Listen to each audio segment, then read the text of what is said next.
a simple milkshake. And according to the paperwork and from what I've seen online, you need a minimum of 5 grams of sugar per 100 ml of liquid.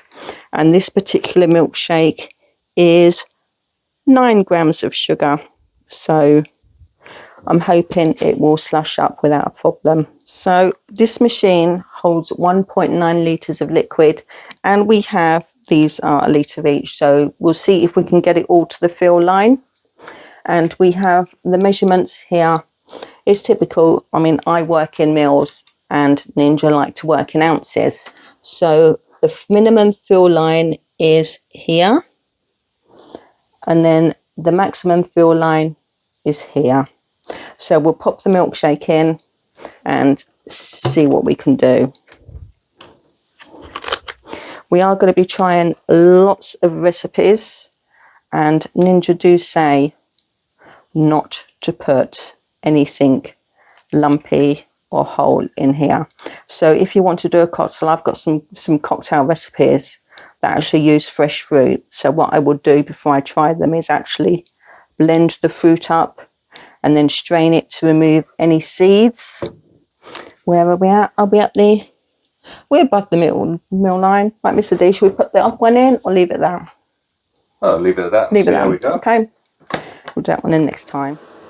Just thought I'd do a little video. We're 9 minutes in, and you can see that the milkshake is freezing on the canister. I'm very impressed with how quiet this machine is. I'm actually used to the Ninja Creamy, which is really noisy, but this one is lovely and quiet. So I'll be back in a minute and see how it's getting on. Right, we've been on for 20 minutes. I just wanted to show you how much it had lifted up at the front and how it's doing. So far, so good. No lights to say that it hasn't got enough sugar in it. So that's good. It looks like this is doing nicely. There's just a couple of things to know. I've just been looking through the instruction book, and there is a couple of things on the milkshakes.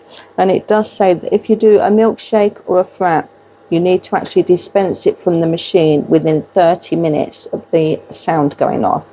So that's worth noting. Obviously on Ninja's site, they do say that you can keep them in for up to 12 hours, various things. But milkshake is just 30 minutes along with fraps. So Ninja say the reason to dispense it within 30 minutes is that if you leave it in the machine, it tends to become very frothy and foamy, which is why they just say dispense it quickly. I was just looking at the tips and tricks sheet, which of course I will post at the end. And it says if you're making a milkshake and it gets very frothy, to add some double cream to it here in the UK, heavy cream in America.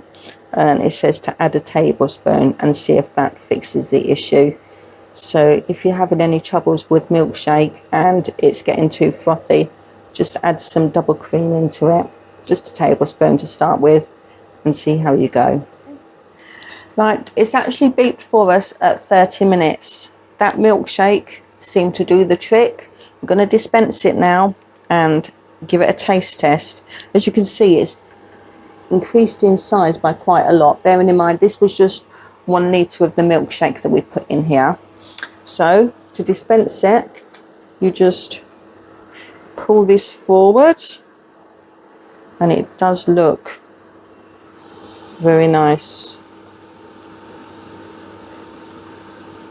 So it looks nice and thick. Let's give it the taste test.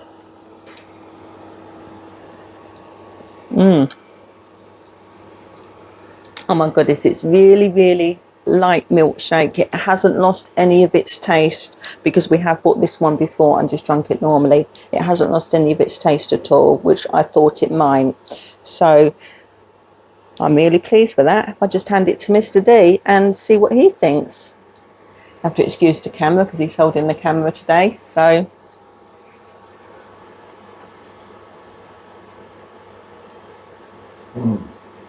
really light, isn't it? It is. Very light That and is airy. light. That is, and not lost any of its taste. No. It doesn't taste icy. No. You can just feel at the back of your teeth, 1 or 2 little bits of ice, but when you're actually drinking it, it doesn't taste icy at all. So I'm really pleased with that.